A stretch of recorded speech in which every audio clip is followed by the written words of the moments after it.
आज मैं आपके सामने एक स्मॉल कैप स्पेस के अंदर इंफ्रास्ट्रक्चर कंपनी के बारे में बात करूंगा जिसका नाम है मैन इंफ्रा।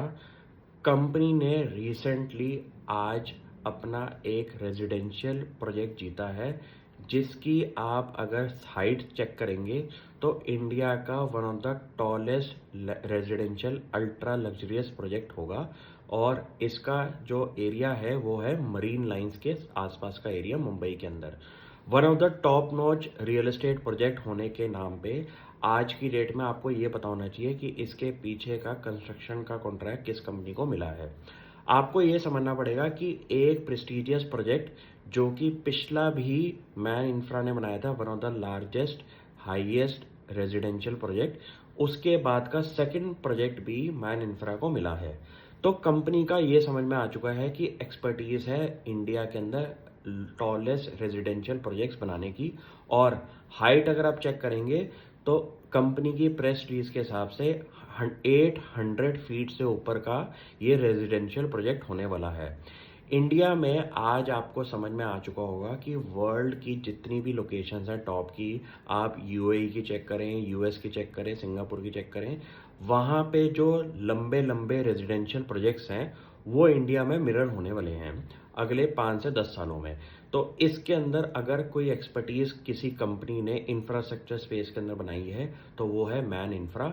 और कंपनी ने ये बोला है कि 5 साल के टोटल टाइम पीरियड के अंदर कंपनी इस प्रोजेक्ट को कवर करेगी और कंप्लीट करेगी।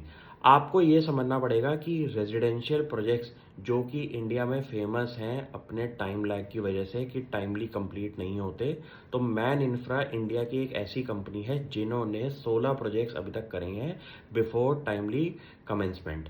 तो आपको ये भी पता होना चाहिए कि टाइमली इंफ्रास्ट्रक्चर प्रोजेक्ट को कंप्लीट करने से फ़ायदा क्या होता है। आपका इंटरेस्ट बर्डन जो है बहुत कोर कंपोनेंट होता है फाइनेंशियल नॉलेज के हिसाब से एक प्रोजेक्ट को चलाने के लिए। अगर टाइमली आप ये काम कर दें तो आपका इंटरेस्ट का कंपोनेंट भी काफ़ी ज़्यादा बचता है।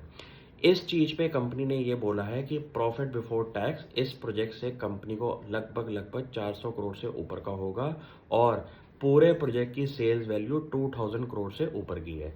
आपको ये इंपॉर्टेंट चीज़ें इसलिए बता रहा हूँ कि आपको जब भी वॉच लिस्ट बनानी हो तो आपके दिमाग में किसी कंपनी को लेके 4-5 चीज़ें होनी चाहिए कि इंफ्रास्ट्रक्चर की कंपनी तो है, कंपनी का कोर काम क्या होना चाहिए और एक्सपर्टीज किस चीज़ के अंदर है।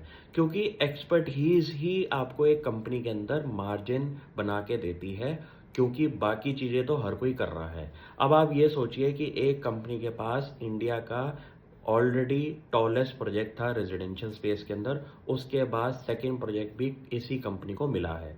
तो पिछले आप प्रोजेक्ट से ये चीज़ें नोटिस करेंगे कि एक कंपनी ने पहले किया फिर उसके बाद सेकंड प्रोजेक्ट भी इस कंपनी को मिला है, तो उनकी पहले प्रोजेक्ट से नॉलेज भी मिली होगी, एक्सपर्टीज और बढ़िया हो चुकी होगी और आगे के लैंडस्केप के अंदर इंडिया के अंदर काफ़ी ज़्यादा काम होना है अल्ट्रा लग्जरियस आपके रेजिडेंशियल प्रोजेक्ट्स के अंदर। तो इस कंपनी पे आप फोकस करें। Thank you.